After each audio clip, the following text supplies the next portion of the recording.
முத்துவேல் இறந்ததுக்கு அப்புறமாவது சக்திவேல் திருந்துனா நல்லா இருக்கும்னு நீங்களும் நினைச்சா இந்த வீடியோவுக்கு லைக் பண்ணிட்டு வாங்க நாளைக்கான ப்ரோமோக்கான ப்ரிடிக்ஷன் என்னன்னு பார்க்கலாம். முத்துவேல் இறந்துட்டாருன்னு தெரிஞ்சதுக்கு அப்புறமா ஹாஸ்பிட்டல்ல இருந்து எல்லாருமே ஆம்புலன்ஸ்ல ஏற, அதே சமயம் கதிர் கூட ஏற சக்திவேல் சொல்றாரு, போதுண்டா போதும், உன்னோட நாடகத்தை இதோட நிப்பாட்டிட்டு உன் வீட்டுக்கு கிளம்பு, எங்க அண்ணனை இனிமேல் என்ன பண்ணணுங்கிறது எங்களுக்கு தெரியும் அப்படின்னு கண்ணெல்லாம் செவந்து அழுகையோட பேசுறாரு சக்திவேல்.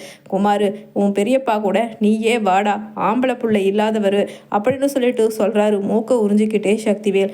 சரிப்பா அப்படின்னு ஆம்புலன்ஸில் வர்றாரு கூடவே குமரவேல். அதே சமயம் அப்பத்தா மாறி வடிவுன்னு எல்லாருமே காரில் வீட்டுக்கு வர, ராஜி கதிர் கோமதி பாண்டியன் அவங்க எல்லாருமே அழுதுகிட்டு இன்னொரு காரில் வர்றாங்க. அதே சமயம் அங்கே வீட்டுக்கு வெளியில் வாசலில் வந்ததுக்கப்புறமா ராஜி கதிர், நான் எங்கள் அப்பா கிட்ட போகிறேன், எங்கள் அப்பா கிட்ட போகிறேன்னு சொல்லி அழுக, உடனே கதிர், ராஜி இரு, கொஞ்சம் பொறுமையா போ அப்படின்னு சொல்லிட்டு கையை பிடிச்சு இழுக்க, கையை அப்படியே உதறி தள்ளிட்டு ராஜி முத்துவேல் வீட்டுக்குள்ள போறதுக்காக போறாங்க. பின்னாடியே கோமதியும் போக, பாண்டியன் கதிர்னு எல்லாருமா உள்ள போறதுக்காக அப்படியே வாசப்படிக்கிட்ட நிக்க, உடனே சக்திவேல், டே குமாரு, அவனுங்களை அப்படியே நிக்க சொல்லுடா அப்படின்னு அழுகிறாரு. உடனே அங்க குமாரும் அப்பா அப்படின்னு சொல்லிட்டு முழிக்க, உடனே ராஜி விடுங்க, எங்க அப்பாவை நான் பார்க்கணும் விடுங்க அப்படின்னு சொல்லிட்டு கையை தள்ளி விடுறாங்க. நிறுத்து, போதும், உன்னோட அழுக நாடகத்தையெல்லாம் நிறுத்திட்டு நீ பேசாமல் எங்கள் வீட்டுக்கு வராமல் அப்படியே திரும்பி போ அப்படின்னு சொல்லிட்டு சக்திவேல் சொல்கிறாரு. அப்போ அங்கே வடிவு அப்பத்தா மாறின்னு எல்லாருமே முத்துவேல் கிட்டே இருந்து அழுதுகிட்டு இருக்க, அதே சமயம் எங்கள் அப்பாவை நான் பார்க்கணும் அப்படின்னு சொல்ல, உடனே சக்திவேல், விடமாட்டேன், எங்கள் அண்ணன் சாகிறதுக்கு காரணமே நீ தான், அவர் என்னைக்கு நீ இந்த ஒட்டிக்கடைக்கார மகன் கூட ஓடி போனையோ அப்போவே மனசை விட்டுட்டாரு, அவருக்கு உடம்பு சரியில்லாமல் போனதுக்கு காரணமே இதோ இங்கே நிற்கிறானே இந்த பரதேசி பையன் மகன்தான் அப்படின்னு சொல்லிட்டு கதிரை திட்டுறாரு. உடனே என்ன கொஞ்சம் கூட நாலேஜே இல்லாமல் பேசுகிறீங்க, அவர் எப்படியாவது காப்பாற்றிடணும்னு சொல்லி நான் எத்தனை கஷ்டப்பட்டேன்னு அது எனக்கும் கடவுளுக்கும் தான் தெரியும் அப்படின்னு கதிர் சொல்ல, உடனே கண்ணை தொடச்சிட்டு ராஜி, கதிர், இவங்களுக்கெல்லாம் நம்ம எக்ஸ்பிளைன் பண்ணுங்கிறது கிடையாது, நம்மளோட மனசாட்சி தான் நம்மளுக்கு காரணம், இவங்க கிட்டலாம் என்ன பேச்சு, நான் இந்த வீட்டில் எனக்கு உரிமை இருக்குது, நான் உள்ளே போவேன் அப்படின்னு சொல்லிட்டு ராஜி சக்திவேலை தள்ளி விட்டுட்டு உள்ளே போக, உடனே பக்கத்தில் இருக்கிற 4 பெரியவங்க எல்லாரும் சொல்கிறாங்க, என்ன சக்திவேலு, உன் அண்ணன் புள்ள என்ன இருந்தாலும் அவளுக்கும் இந்த வீட்டில் உரிமை இருக்குதானே, அதனால் பேசாமல் இரு, பத்தாததுக்கு அவள் உன்னோட தங்கச்சி கோமதி, அவளும் அவங்க அண்ணனை பார்க்கணுன்னு நினைப்பாங்கல்ல அப்படின்னு சொல்ல, உடனே சக்திவேலும், ஆமாம், எங்கள் அண்ணனே இவளை சேர்த்திக்க கூடாதுன்னு தானே கடைசி வரைக்கும் இங்கே அந்த பையனையும் அவளையும் உள்ளே விடக்கூடாதுன்னு வச்சுருந்தாங்க அப்படின்னு சொல்லிட்டு சொல்ல, அப்படின்னு நீ தான்ப்பா சொல்கிற, ஆனால் உனக்கு பயந்துட்டு தான் உங்கள் அண்ணன் மாப்பிள்ளையையும் மகளையும் சேர்த்தாமல் இருந்திருப்பாரோன்னு எங்களுக்கு தோணுது, ஏன்னா அவர் ஆஸ்பத்திரிக்கு ஒவ்வொரு வாட்டியும் அந்த தம்பி கதிர் தான் கூட்டிகிட்டு போச்சுன்னு இப்போ எல்லார் பக்கமும் பேசிக்கிறாங்களே அப்படின்னு சொல்லிட்டு சக்திவேல் கிட்ட அந்த கூட்டத்தில் இருக்கிறவங்க பேச, இது நமக்கு சரியான நேரம் கிடையாது, அதனால் வாயை மூடிட்டுடா சக்திவேலு அப்படின்னு மனசுக்குள்ளே நினச்சிக்கிறாரு சக்திவேல்.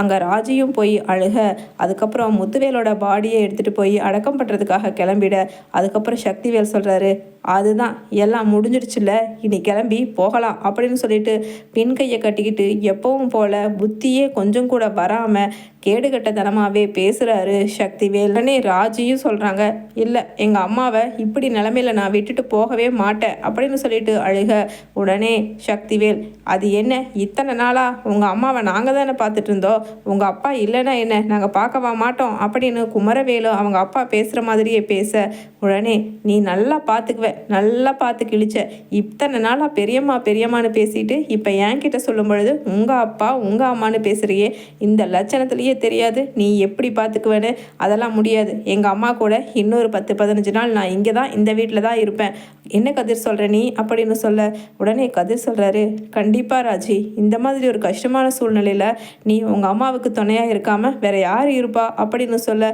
உடனே கோமதியும் அதானே அப்படின்னு சொல்ல, அப்பத்தா உடனே சொல்கிறாங்க, ஆமாம், என் புள்ள கோமதியும் இங்கேயே இருக்கட்டும் அப்படின்னு சொல்ல, ஆமாம், நீ வேற ஆத்தா, உனக்கு எப்போவுமே உன் புள்ள மேலே தான் அத்தா பாசம் அப்படின்னு சொல்லிட்டு சக்திவேல் சொல்கிறாரு.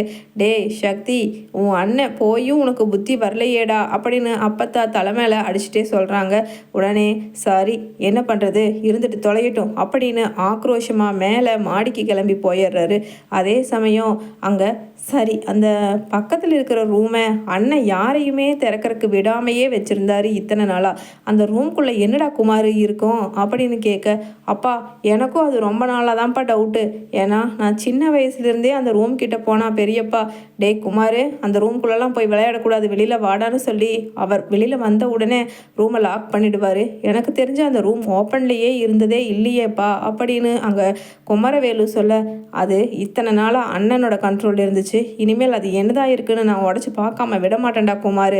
அப்புறம் கீழே இருக்கிற அந்த பரதேசி பையன் குடும்பத்தை எப்படினா வெளியில் அனுப்புறது, இதே சாக்காடா வச்சுட்டு எப்படியோ உள்ளே வந்து ஒட்டிட்டாங்க அப்படின்னு சொல்லிட்டு சக்திவேல் சொல்ல, அப்பா கொஞ்சம் பொறுமையாகவே இருப்போம்ப்பா அப்படின்னு குமரவேலு சொல்ல, அதானே நீ என்னைக்கு ஏதாவது புத்திசாலித்தனமாக அறிவுரை சொல்லியிருக்க, சரி அந்த ரூமையாவது பூட்ட உட அப்படின்னு சொல்லிட்டு சொல்கிறாரு. சாவியை தேடினா கிடைக்காததால் சக்திவேல். அதே சமயம் குமரவேலும் பூட்டை உடைச்சிட்றாரு. உடச்சி உள்ளே போய் பார்த்தா, டே குமார் என்னடா எல்லாம் அந்த காலத்து பொருளுங்களாக இந்த ரூம்குள்ளே போட்டு வச்சுருக்காரு அண்ணன். அதுவும் மில்லு அங்கே எங்கேன்னு சொல்லி பெரிய பெரிய மரங்க அது இதுன்னு எல்லாமே ஒரு அதிசயமாக பிரமிப்பாக இருக்கிற பொருள்களையெல்லாம் இங்கே வச்சுருக்காரு அப்படின்னு சொல்லிட்டு தேடி பார்க்குறாங்க. டே குமார் அங்கே பாரு ஒரு பொட்டி இருக்குது அப்படின்னு சொல்ல, உடனே அந்த பொட்டியை ஓப்பன் பண்ணி பார்க்குறாங்க குமரவேல். அப்பா இதுக்குள்ளே என்னென்னமோ டாக்குமெண்ட்ஸ் எல்லாம் இருக்குப்பா அப்படின்னு அங்கே குமரவேலு சொல்ல, அது என்னடா டாக்குமெண்ட்ஸு தலிக்க, எனக்கு தெரியாமல் அண்ணன் என்ன டாக்குமெண்ட்ஸ் அங்கே வச்சுருக்க போகிறாரு, அப்பா ஒரு டைரி கூட இருக்குப்பா அப்படின்னு சொல்லிட்டு அங்கே சக்திவேல் சொல்கிறாரு. உடனே என்ன டைரி எடு பார்ப்போம் அப்படின்னு சொல்லிட்டு பார்க்க, அதே சமயம் அப்பா இத்தனையும் பழைய பழைய டாக்குமெண்ட்ஸாக இருக்குது அப்படின்னு சக்திவேல் கிட்ட டைரியை கொடுத்துட்டு அந்த டாக்குமெண்ட்ஸை எடுத்து அப்படியே உதறாரு தூசியை தட்டி குமரவேல். அதே சமயம் டைரியில் நிறைய தூசி படிச்சிருக்க அதை எல்லாத்தையுமே தொடச்சிட்டு படிக்க ஆரம்பிக்கிறாரு சக்திவேல்.